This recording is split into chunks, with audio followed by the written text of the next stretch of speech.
சாத்தூர் வெம்பக்கோட்டை அருகே பெண்ணிடம் 5 சவரன் தங்கச் செயின் பறிப்பில் ஈடுபட்ட நபரை போலீசார் கைது செய்தனர். விருதுநகர் மாவட்டம் சாத்தூர் வெம்பக்கோட்டை அருகே தாயல்பட்டி பச்சையாபுரத்தை சேர்ந்த மாரியம்மாள் என்பவர் பணிபுரியும் கம்பெனிக்கு நடந்து சென்று கொண்டிருந்த போது அடையாளம் தெரியாத நபர் இருசக்கர வாகனத்தில் வந்து விலாசம் கேட்பது போல் மாரியம்மாளின் கழுத்தில் அணிந்திருந்த 5 பவுன் தங்க செயினை பறித்து சென்று விட்டார். இதுகுறித்து வெம்பக்கோட்டை காவல் நிலையத்தில் மாரியம்மாள் புகார் அளித்தார். புகாரின் பேரில் காவல்துறையினர் சம்பவ இடத்தில் உள்ள சிசிடிவி கேமராக்களை ஆய்வு செய்து வழிப்பறி செய்த நபரை தேடி வந்தனர். இந்த நிலையில் சிவகாசி நாராயணபுரத்தை சேர்ந்த மதன்குமார் செயின் பறிப்பு சம்பவத்தில் ஈடுபட்டது என தெரிய வந்தது. இதனையடுத்து உடனடியாக மதன்குமாரை போலீசார் கைது செய்து விசாரணை மேற்கொண்டதில் அவரிடமிருந்து 5 சவரன் தங்க நகையை மீட்டு வழிப்பறிக்கு பயன்படுத்திய 2 வீலரையும் பறிமுதல் செய்து நீதிமன்றத்தில் ஆஜர்படுத்தி சிறையில் அடைத்தனர். குன்னம் அருகே குடியிருப்பு பகுதியில் சிறுவர்களை நாய்கள் துரத்தும் சிசிடிவி காட்சிகள் சமூக வலைதளங்களில் வெளியாகி பரபரப்பை ஏற்படுத்தியுள்ளது. பெரம்பலூர் மாவட்டம் குன்னம் அருகே தெருவில் சுற்றித் திரியும் நாய்கள் சாலையில் நடந்து செல்லும் சிறுவர்கள் மற்றும் முதியவர்களை கடிப்பதாக குற்றச்சாட்டு எழுந்துள்ளது. இந்த நிலையில் நேற்று ஒரே நாளில் 7 பேரை தெருநாய்கள் கடித்துள்ள சம்பவம் அப்பகுதி மக்களிடையே அதிர்ச்சியை ஏற்படுத்தியுள்ளது. இதனால் காயமடைந்தவர்கள் பெரம்பலூர் அரசு தலைமை மருத்துவமனையில் சிகிச்சை பெற்று வருகின்றனர். இதனையடுத்து லப்பைக்குடி காட்டில் அரங்கூர் செல்லும் சாலையில் குடியிருப்பு பகுதியில் சிறுவனை தெருநாய்கள் துரத்தும் சிசிடிவி காட்சி வெளியாகி பரபரப்பை ஏற்படுத்தியுள்ளது. இதற்கு உரிய நடவடிக்கை எடுக்க வேண்டும் என பேரூராட்சி நிர்வாகத்திற்கு அப்பகுதி மக்கள் கோரிக்கை விடுத்துள்ளனர். கோவை விமான நிலையத்தில் லேப்டாப் உள்ளிட்ட 36.81 லட்சம் ரூபாய் மதிப்பிலான பொருட்களை பயணிகளிடமிருந்து சுங்க இலாக்காத்துறை அதிகாரிகள் பறிமுதல் செய்தனர். சர்வதேச நாடுகளில் இருந்து வரும் பயணிகள் தங்கம், அரிய வகை விலங்குகள், பறவைகள், தடை செய்யப்பட்ட போதைப் பொருள் உள்ளிட்டவைகளை கடத்தி வருவதும் அதனை அதிகாரிகள் பறிமுதல் செய்வதும் தொடர்கதையாக இருந்து வருகிறது. அந்த வகையில் ஜார்ஜாவில் இருந்து கோவைக்கு வந்த பயணிகளிடம் சுங்க இலாக்காத்துறை அதிகாரிகள் உடைமைகள் மற்றும் சோதனைகளில் ஈடுபட்டனர். அப்போது திருவாரூரை சேர்ந்த தருண் சேகரன், ராமநாதபுரம் மாவட்டத்தை சேர்ந்த சையத் அமானுல்லா சுல்தான், பிரத்யுனன் கெங்குமுத்து, சிவகங்கை மாவட்டத்தை சேர்ந்த யாசர் அராஃபத் உள்ளிட்ட 7 பயணிகளிடம் நடத்திய சோதனையில் சுமார் 1461 பெட்டிகள் சிகரெட்டுகள், 213 மின் சிகரெட்டுகள், 12 ரீஃப்ரெஷ் செய்யப்பட்ட செல்போன்கள் மற்றும் 8 லேப்டாப்கள் இருப்பது கண்டுபிடிக்கப்பட்டது.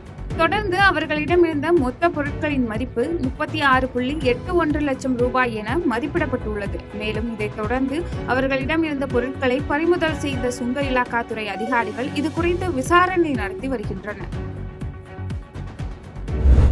ஆரம்ப சுகாதார நிலையத்தில் மருத்துவர்கள் இல்லாததை பெற்றோர் ஒருவர் செல்போனில் வீடியோ எடுத்து அதை சமூக வலைதளங்களில் வெளியிட்டுள்ள சம்பவம் அப்பகுதியில் பரபரப்பை ஏற்படுத்தியுள்ளது. சிவகங்கை மாவட்டம் SR பட்டினத்தில் ஆரம்ப சுகாதார நிலையம் 24 மணி நேரம் இயங்கக்கூடிய சுகாதார நிலையமாகவும் இயங்கி வருகிறது. இந்த சுகாதார மையத்தை சுற்றியுள்ள கிராமத்தை சேர்ந்த பொதுமக்கள் சிகிச்சை பெற்று வருகின்றனர். இந்த நிலையில் அந்த பகுதியை சேர்ந்த பாண்டியராஜன் என்பவர் தனது மகன் காலில் காயம் ஏற்பட்டதற்காக சிகிச்சை அளிக்க சென்றுள்ளார். அப்போது சுகாதார நிலையத்தில் ஒருவர் கூட இல்லாததை கண்டு அதிர்ச்சி அடைந்துள்ளார். தனது மகனிற்கு ஏற்பட்ட காயத்திற்கு அங்கு பணிபுரியும் துப்புரவு பணியாளர் மருந்து போட்ட நிலையில் செவிலியர்கள், டாக்டர்கள் யாரும் முறையாக தங்களது பணிக்கு வராமலும் அப்படியே வந்தாலும் பாதி நேரத்திலேயே செல்வதாகவும் குற்றம் சாட்டினார். தொடர்ந்து இதற்கு மாவட்ட நிர்வாகம் உரிய நடவடிக்கை எடுக்க வேண்டும் என்று பெற்றோர் பாண்டியராஜன் வேண்டுகோள் விடுத்துள்ளார். டூட்டி நான் கேட்டதுக்கு டூட்டில ஆன் பண்ணிட்டு டூட்டி விட்டு என்ன பண்ணிட்டேன், வீட்டுக்கு போயிட்டேன் அப்படின்னு சொல்றாங்க. இது போல காரியங்கள் நடக்காதபடிக்கு அரசு அலுவலர்கள், மருத்துவ அதிகாரிகள், அரசு அதிகாரிகள், கவர்மெண்ட் உடனடியாக நடவடிக்கை எடுத்து இந்த பொதுமக்களுக்கு, எங்களுடைய கிராம மக்கள் மட்டும் இல்ல 25 கிராமங்களும் பயன்படும்படி உடனடியாக நடவடிக்கை எடுக்கும்படி இந்த நியூஸ் அதாவது செய்தியாளர்கள் மூலமாக மிக தாழ்மையுடன் நான் கிராம மக்கள் பொதுமக்கள் சார்பாக நான் தாழ்மையுடன் கேட்டுக்கொள்கிறேன். கொலை செய்யப்பட்ட ஆட்டோ ஓட்டுநரின் உடல் அரசு பள்ளி வளாகத்தில் கிடந்த சம்பவம் அப்பகுதியில் பரபரப்பை ஏற்படுத்தியுள்ளது. தேனி மாவட்டம் ஆண்டிப்பட்டி அருகே உள்ள தெப்பம்பட்டி பகுதியை சேர்ந்த ஆட்டோ ஓட்டுநர் தங்கமலை. இவருக்கு திருமணம் முடிந்து மனைவி 2 குழந்தைகள் உள்ளனர். இவர் சொந்தமாக ஆட்டோ ஓட்டி பிழைப்பு நடத்தி வரும் நிலையில் ஆட்டோ டிரைவர் உடலில் பலத்த காயங்களுடன் தெப்பம்பட்டி பாலக்கோம்பை செல்லும் சாலையில் உள்ள மேல்நிலைப்பள்ளி வளாகத்தில் இரத்த காயங்களுடன் மர்மமான முறையில் இறந்து கிடந்த சம்பவம் அப்பகுதியில் பரபரப்பை ஏற்படுத்தியுள்ளது. இதனைத் தொடர்ந்து சம்பவ இடத்திற்கு வந்த ஆண்டிப்பட்டி போலீஸ் துணை காவல் கண்காணிப்பாளர் சிவசுப்பு மற்றும் காவல் கண்காணிப்பாளர் ஸ்நேகப்பிரியா, மோப்பநாய் மற்றும் தடயவியல் நிபுணர் குழுவினருடன் ஆட்டோ ஓட்டுநரின் உடலை பார்வையிட்டு விசாரணை மேற்கொண்டனர்.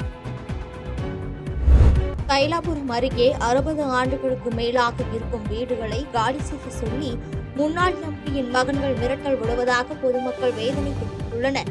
விழுப்புரம் மாவட்டம் வானூர் அருகே தைலாபுரம் திடீர் நகரில் சுமார் 50க்கும் மேற்பட்ட குடும்பங்கள் சுமார் 60 ஆண்டுகளுக்கு மேலாக வீடு கட்டி வாழ்ந்து வருகின்றனர். இவர்கள் வீட்டு வரி, மின்சாரம் கட்டணம், ஊராட்சி வரி போன்றவைகளை 60 ஆண்டுகளுக்கு மேலாக கட்டி வருகின்றனர். இந்த நிலையில் அந்த இடத்திற்கு முன்னாள் எம்பி ஷிராசந்து மகன்கள் அந்த இடம் தங்களுக்கு சொந்தம் என அந்த இடத்தை காலி செய்ய கோரி மிரட்டி வருவதாக அந்த பகுதி மக்கள் இன்று அந்த பகுதியில் காத்திருப்பு போராட்டத்தில் ஈடுபட்டனர். காத்திருப்பு போராட்டத்தில் ஈடுபட்ட அனைவரையும் போலீசார் சமாதானம் செய்து அங்கிருந்து அனுப்பி வைத்தனர். மேலும் இதுகுறித்து அப்பகுதி மக்கள் கூறுகையில், இதுகுறித்து மாவட்ட ஆட்சியரிடம் மனு அளித்துள்ளதாகவும் இதுகுறித்து நடவடிக்கை எடுக்கவில்லை என வேதனை தெரிவித்து செய்தியாளர்களுக்கு பேட்டியளித்துள்ளனர். அதிமுக பொதுச் செயலாளர் எடப்பாடி கே பழனிசாமி வருகின்ற 1ஆம் தேதி முதல் 4ஆம் தேதி வரை மதுரையில் உள்ள 10 தொகுதியில் பிரச்சாரம் மேற்கொள்ள உள்ளார். இதனைத் தொடர்ந்து மதுரை மாவட்ட காவல்துறை கண்காணிப்பாளரிடம் சட்டமன்ற எதிர்க்கட்சி துணைத் தலைவர் RB உதயகுமார், முன்னாள் அமைச்சர் செல்லூர் கே ராஜு ஆகியோர் கூட்டாக சேர்ந்து தேவையான பாதுகாப்பு மற்றும் அனுமதி தொடர்பாக மனு அளித்தனர். இதனைத் தொடர்ந்து சட்டமன்ற எதிர்க்கட்சி துணைத் தலைவர் RB உதயகுமார் செய்தியாளர்களை சந்தித்து பேட்டியளித்தார். அப்பொழுது பேசிய அவர், மதுரையில் எடப்பாடியாரின் எழுச்சி பயணம் ஒரு திருப்பு முனையாக அமையும் என்றும் மதுரையின் வளர்ச்சிக்கு எண்ணற்ற திட்டங்களை எடப்பாடியார் செய்து கொடுத்துள்ளார் என பெருமிதம் தெரிவித்தார்.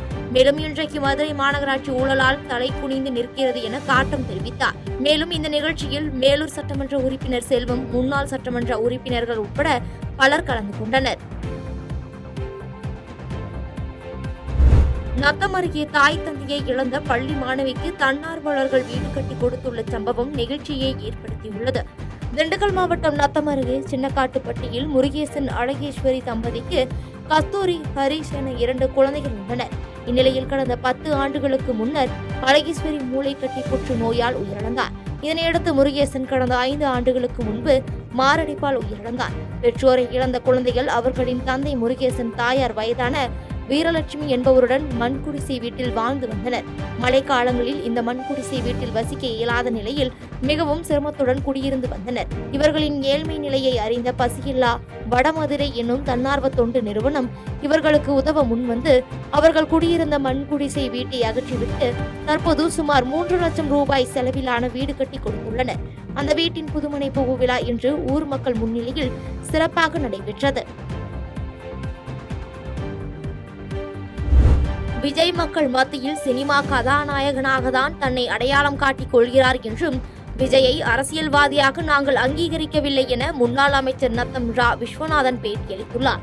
திண்டுக்கல் மாவட்டம் நிலக்கோட்டை ஒன்றியம் சார்பில் நடைபெற்ற அதிமுக பூத் கமிட்டி ஆலோசனை கூட்டத்திற்கு நிலக்கோட்டை கிழக்கு ஒன்றிய அதிமுக செயலாளர் யாகப்பன் தலைமை வகித்தார். இக்கூட்டத்தில் சிறப்பு அழைப்பாளராக திண்டுக்கல் கிழக்கு மாவட்ட அதிமுக செயலாளரும் முன்னாள் அமைச்சருமான நத்தம் ரா விஸ்வநாதன் கலந்து கொண்டு செய்தியாளர்களிடம் பேசுகையில், மதுரையில் நடைபெற்ற விஜய் மாநாடானது சினிமா துறையின் மாநாடாகும் என்றும் விஜய்க்கும் அரசியலுக்கும் சம்பந்தமில்லை என்றும் மக்கள் மத்தியில் சினிமா கதாநாயகனாதான் தன்னை அடையாளம் காட்டிக் கொள்கிறார் என்றும் விஜயை அரசியல்வாதியாக நாங்கள் அங்கீகரிக்கவில்லை என்றும் விஜய்க்கு தன்னை பற்றி தன்னம்பிக்கை இல்லை என்று விமர்சித்து பேசினார்.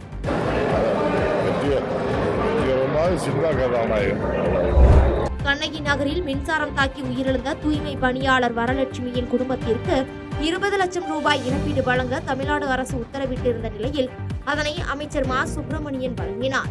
சென்னையில் கடந்த சில நாட்களாக தொடர்ந்து மழை பெய்து வருகிறது. நேற்று இரவு முதல் பல்வேறு பகுதிகளில் பரவலாக பலத்த மழை பெய்து வந்தது.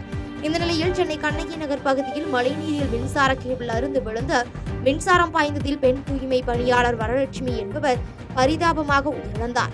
இதனையடுத்து வரலட்சுமியின் குடும்பத்தினரை சந்தித்து 20 லட்சம் ரூபாய்க்கான காசோலையை அமைச்சர் மா சுப்பிரமணியன் வழங்கினார். மேலும் வரலட்சுமியின் 2 குழந்தைகளின் கல்வி செலவை திமுக ஏற்கும் என்றும் வரலட்சுமியின் கணவருக்கு அரசு வேலை வழங்கப்படும் என்று தெரிவித்தார். இதனையடுத்து தூய்மை பணியாளர் வரலட்சுமி உடலுக்கு துணை மேயர் மகேஷ்குமார், சட்டமன்ற உறுப்பினர் அரவிந்த் ரமேஷ் மற்றும் திமுக பிரமுகர்கள் உள்ளிட்ட பலர் அஞ்சலி செலுத்தினர்.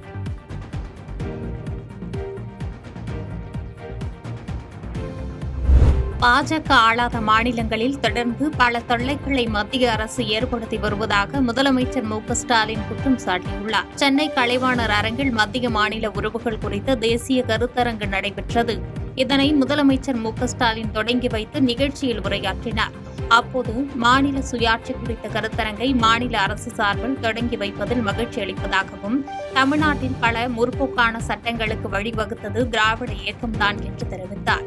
மேலும் மத்திய அரசுக்கு அதிக வரி வருவாயை ஈட்டித் தரும் மாநிலமாக தமிழ்நாடு உள்ளதாக தெரிவித்த முதலமைச்சர் மு க ஸ்டாலின், தமிழ்நாடு அரசு ஈட்டித் தரும் வரி வருவாய்க்கு ஏற்ப மத்திய அரசு நிதி பகிர்வை வழங்குவது இல்லை என்று குற்றம் சாட்டினார். மாநில சுயாட்சி குறித்த முதல் தேசிய கருத்தரங்கை தமிழ்நாடு அரசு சார்பில் தொடங்கி வைக்கிறதுல மிகுந்த மகிழ்ச்சியும் பெருமையும் நான் அடைகிறேன். பல ஆயிரம் ஆண்டுகளாக தமிழ் மண்ணுக்குன்னு பல சிறப்புகள் இருக்கு. பிறப்புக்கும் எல்லா உயிருக்கும்னு வள்ளுவர் நீதியை சொல்லும் மண் இது. யாதும் ஊரே யாவரும் கேளிர்னு உலகளாவிய சகோதரத்துவத்தை வலியுறுத்தின கணியன் பூங்குன்றனார் வாழ்ந்த மண் இந்த மண். எல்லோரும் சமம் என்ற சமத்துவ எண்ணத்தின் அடிப்படையில் எல்லோருக்கும் கல்வி கிடைக்கணும், அனைவரும் அனைத்து உரிமைகளும் பெறணும், எல்லாரும் அரசு பணிகள்ல இணையா பணியாற்றணும் என்பதுதான் சமூக நீதிக்கு. பல்வேறு நெருக்கடிகளை தாண்டி சிறப்பான ஆட்சியை திராவிட மாடல் ஆட்சி வழங்கி வருவதாக முதலமைச்சர் மு க ஸ்டாலின் தெரிவித்தார். சென்னை கலைவாணர் அரங்கில் மத்திய மாநில உறவுகள் குறித்த தேசிய கருத்தரங்கை தொடங்கி வைத்து உரையாற்றிய முதலமைச்சர் மு க ஸ்டாலின், பெண் உரிமை, சுற்றுச்சூழல் உள்ளிட்டவற்றில் மற்ற மாநிலங்களுடன் ஒப்பிடுகையில் தமிழகம் தொடர்ந்து முதலிடம் என்று பெருமிதம் கொண்டார். குறுகிய அரசியல் நோக்கத்துடன் தமிழ்நாட்டிற்கு குறைந்த அளவிலேயே நிதி பங்கீடு அளிக்கப்படுவதாக குற்றம் சாட்டிய முதலமைச்சர், 4.5 ஆண்டுகளாக பல நெருக்கடிகளை மீறி சிறப்பான ஆட்சியை திராவிட மாடல் அரசு வழங்கி வருவதாக கூறினார்.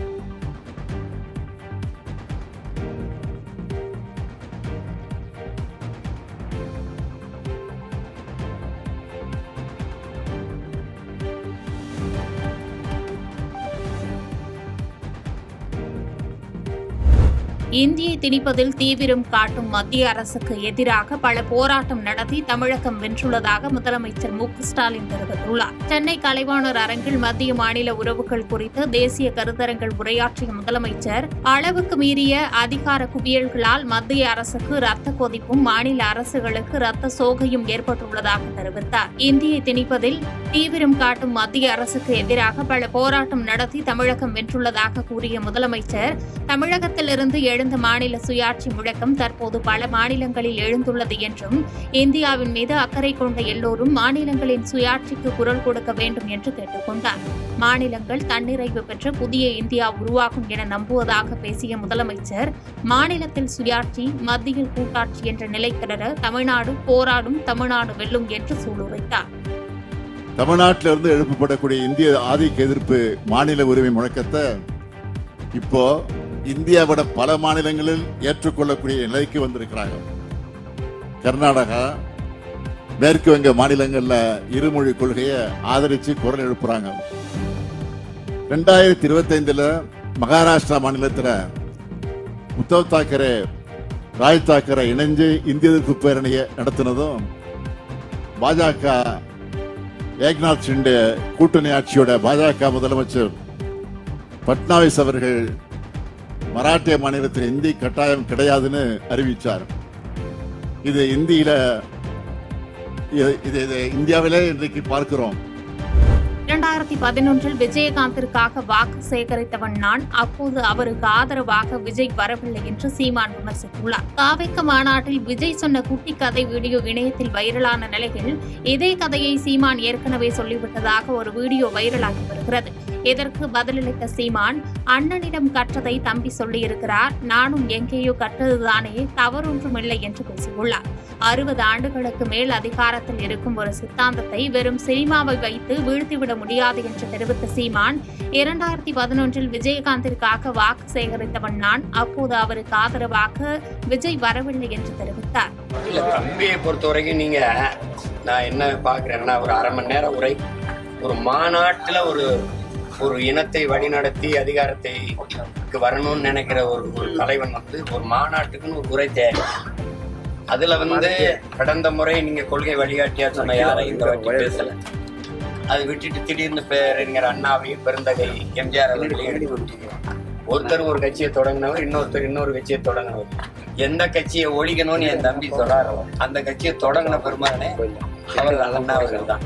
அப்ப அவர் வழியில போய் அவர் கட்சியை ஒழிக்கிறதுங்கிறது அடிப்படை வெடிக்கிறது. பொள்ளாச்சி அருகே அரசு பள்ளியில் மாணவிகளுக்கு அரசு ஆசிரியர்களால் நேர்ந்த பாலியல் கொடூரங்கள் குறித்து மாணவிகள் வேதனை தெரிவித்த நிலையில் பாதிக்கப்பட்ட மாணவி ஒருவரின் தாய், பாதிக்கப்பட்டவர்களுக்கு நீதி கிடைக்கவில்லை என்றால் மாவட்ட ஆட்சியர் அலுவலகத்தில் பெட்ரோல் ஊற்றி குடும்பத்துடன் தற்கொலை செய்து கொள்ளப் போவதாக ஆதங்கத்தை வெளிப்படுத்தியுள்ளார். கோவை மாவட்டம் பொள்ளாச்சி அருகே செயல்பட்டு வரும் அரசு பள்ளியில் பயிலும் மாணவிகள் சிலருக்கு பள்ளி ஆசிரியர்கள் பாலியல் தொந்தரவு அளித்ததாக பாதிக்கப்பட்ட மாணவிகள் புகார் தெரிவித்துள்ள வீடியோ வெளியாகி அதிர்ச்சியை ஏற்படுத்தியுள்ளது. பள்ளி இசை ஆசிரியர், தாவரவியல் ஆசிரியர் உள்ளிட்ட 3 மீது புகார் தெரிவித்துள்ள 10ஆம் வகுப்பு மாணவிகள் இதுகுறித்து தலைமை ஆசிரியரிடம் கூறினால் உரிய நடவடிக்கை எடுக்கவில்லை என்றும், பெற்றோரிடம் கூறினால் பள்ளி படிப்பு பாதிக்கப்படுமோ என்ற அச்சத்தில் இருந்து வந்ததாக வேதனை தெரிவித்தனர்.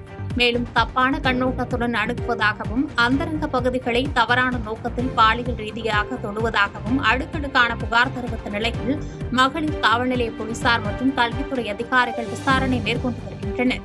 இந்நிலையில் பாதிக்கப்பட்ட மாணவியின் தாய் ஒருவர் இந்த சம்பவத்தில் ஈடுபட்ட அனைவரையும் கைது செய்ய வேண்டும், தகுந்த தண்டனை தர வேண்டும் என்று வலியுறுத்தியதோடு, பாதிக்கப்பட்டவர்களுக்கு நீதி கிடைக்கவில்லை என்றால் குடும்பத்துடன் மாவட்ட ஆட்சியர் அலுவலகத்தில் பெட்ரோல் ஊற்றி குடும்பத்துடன் தற்கொலை செய்து கொள்ளப் போவதாக வேதனை தெரிவித்துள்ளார். இந்த ஸ்கூலில் நிறைய பிரச்சனைகள் போயிட்டு இருந்துச்சு. 2024 ஜனவரி மாதம் ஒரு சில பிரச்சனைகளை நான் சிஎம் செல்லு வரைக்கும் அனுப்புனேன். அதுக்கு எந்த சொல்யூஷனும் கிடையாது. இதே மியூசிக் சார் ட்ரிங்க் பண்ணுறாங்கன்னு சொல்லி இவங்ககிட்டயே தான் நான் சொன்னேன். ட்ரிங்க் பண்ணுறாங்க, பிரச்சனையாகுது, கலைச்செல்வன் சார் ட்ரிங்க் பண்ணிட்டு வர்றாரு, இதெல்லாம் கேள்வி கேளுங்கன்னு இதே ஸ்கூலில் நான் சொன்னேன். ஆனால் யாரும் கேட்கல. சரிங்களா? இப்போ மியூசிக் சார் இடுப்பை பிடிச்சி கிள்றாரு, அதே பண்ணுறாங்க, மேலோட்டமாக பார்க்குறாங்க, ஜஸ்ட்டாக பார்க்குறாங்கன்னு குழந்தைங்க ஏன்னா நான் ஆஸ் அ சோசியல் ஒர்க்கர் இந்த ஸ்கூலில் இருக்கிற அத்தனை குழந்தைகளும் எனக்கு கேட்டால் தெரியும். போனானாச்சேரி அம்மானா யார், அவங்க உங்களுக்கு என்ன செய்கிறாங்க, எந்த விதத்தில் உதவி பண்ணுறாங்க. ஏன்னா எல்லா விதத்துலையுமே இந்த ஸ்கூல் ரொம்ப ஒஸ்டான ஸ்கூலு. என்ன காரணம்னா, நான் கவர்மெண்ட்டை சொல்லலை, உள்ளே இருக்கிற ஒரு சில டீச்சரை நான் சொல்கிறேன். சரிங்களா? எனக்கு தேவை அந்த குழந்தைகளுக்கு நீதியும் நியாயமும் வேணும். இதில் காம்ப்ரமைஸ் போகிறதுக்கோ, மற்றபடிக்கு பொய் சொல்கிறதுக்கோ, பித்தலாட்டம் பண்ணுறதுக்கோ எந்த ஒரு இதுவும் கிடையாது. ஏன் குழந்தைங்க என்னையை நம்பி அம்மா இந்த மாதிரி பிரச்சனை நடக்குது, என்னை இப்படி இந்த மாதிரி ஒரு இடத்துலையும் பெத்த தாய்கிட்டையும் தகப்பங்கிட்டையும் சொல்லாத பட்சத்தில் என்னையை நம்பி ஒரு குழந்தை சொல்லுது அப்படின்னா எந்த அளவுக்கு அந்த குழந்தைக்கு நான் நம்பிக்கை நடந்துக்கணும்? செய்திகளை உடனுக்குடன் தெரிந்து கொள்ள கீழ்கண்ட கேபிள் மற்றும் டிடிஹெச் நெட்வொர்க்குகளில் எம்நாடு செய்தி தொலைக்காட்சியை காணுங்கள். பாதகம் செய்பவரை கண்டால் நாம் பயம் கொள்ளலாகாது பாப்பா. மோதி மிதித்து விடு பாப்பா, அவர் முகத்தில் உமிழ்ந்து விடு பாப்பா.